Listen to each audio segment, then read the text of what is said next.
आज जब सीआरपीएफ का स्थापना दिन है, हम हॉट स्प्रिंग को कैसे भूल सकते हैं।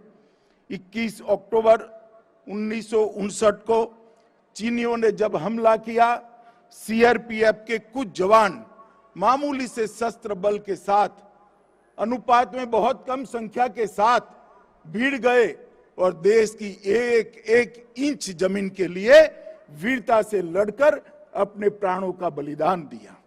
और पूरा देश आज वो घटना को नहीं भूल सकता और इसीलिए 21 अक्टूबर को पूरे देश के सभी पुलिस बल पुलिस दिवस के रूप में मनाकर हॉट स्प्रिंग पर सीआरपीएफ के जवानों ने जो वीरता और बलिदान का जज्बा दिखाया, इससे प्रेरणा लेकर देश की आंतरिक सुरक्षा के लिए पुनः अपने आप को समर्पित करते हैं।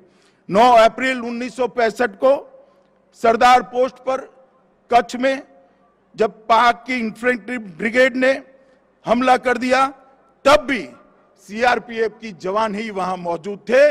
उन्होंने अपना सर्वोच्च बलिदान देते हुए जहां तक शरीर में रक्त की एक बूंद थी, वहां लड़ाई लड़ी और देश की भूमि को बचाने का प्रयास किया।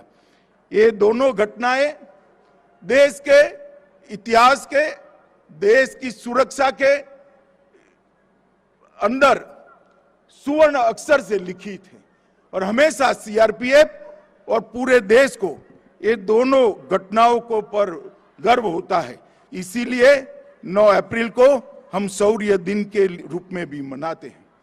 मित्रों, एक जमाना था जब नक्सलवाद, नॉर्थ ईस्ट थिएटर, कश्मीर में पाक प्रेरित आतंकवाद, 90 के दशक में ये सभी जगहों पे हिंसा चरम सीमा पर थी और देश की आंतरिक सुरक्षा का दृश्य देखकर देश के हर नागरिक के मन में चिंता होती थी कि देश का भविष्य क्या होगा, देश के भविष्य को हम कैसे सलामत रखेंगे, हमारे सार्वभौमत्व को कैसे अक्षुण्ण बनाकर रखेंगे, देश की आंतरिक सुरक्षा को कैसे संभालेंगे।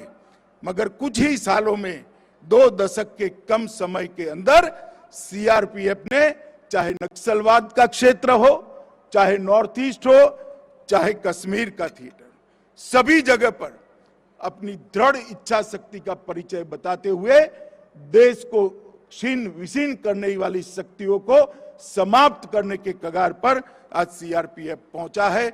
मैं देश के गृह मंत्री के नाते सीआरपीएफ के जवानों को फिर से एक बार हृदय से बधाई देना चाहता हूं कि तीनों क्षेत्र में आपने जो शौर्य दिखाया है, इससे आज देश की जनता चैन की सांस ले रही है।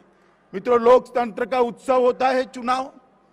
चुनाव ही हमारे संविधान के लोकतंत्र के परिप्रेक्ष्य की पूर्ति करता है और निष्पक्ष और निर्भीक चुनाव, मत की अभिव्यक्ति निर्भीक रूप से हो, वो चुनाव की आत्मा होती है। और देश में जब जब कभी भी, चाहे विधानसभा के चुनाव हो, चाहे लोकसभा के चुनाव हो, जब कभी भी चुनाव होते हैं, देश के अंदर सबसे बड़ी ड्यूटी का निर्वहन करने वाला कोई सशस्त्र बल होता है तो अपना सीआरपीएफ होता है। और देश के अंदर लोकतंत्र को सुरक्षित रखने के लिए भी सबसे बड़ा योगदान सीआरपीएफ का है, क्योंकि निर्भीक चुनाव और निर्भीक मत की अभिव्यक्ति के बगैर कोई भी लोकतंत्र अपने आप को मजबूत नहीं रख सकता। मैं सीआरपीएफ के जवानों को इसके लिए भी बहुत बहुत बधाई देना चाहता हूं। आरएएफ की टुकड़ियों की स्थापना के बाद एक जमाने में भीषण दंगे देश भर में दिखाई पड़ते थे। आरएएफ ने कम से कम बल प्रयोग के साथ दंगों को कंट्रोल करने की, दंगों पर काबू पाने की नई पद्धतियां भी विकसित की है और वो पद्धतियों के अंदर महारत भी हासिल की है।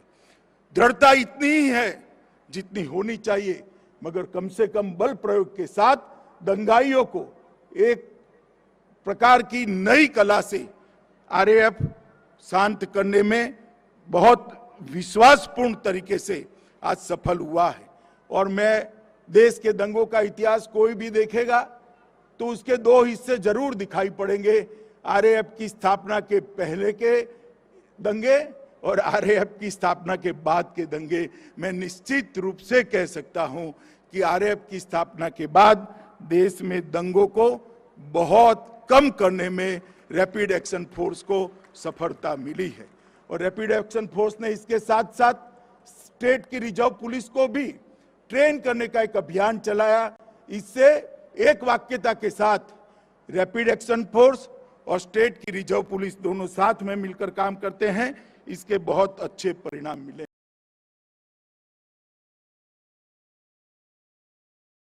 परवाह देश की, सोमवार से शुक्रवार रात 10 बजे TV9 भारतवर्ष पर।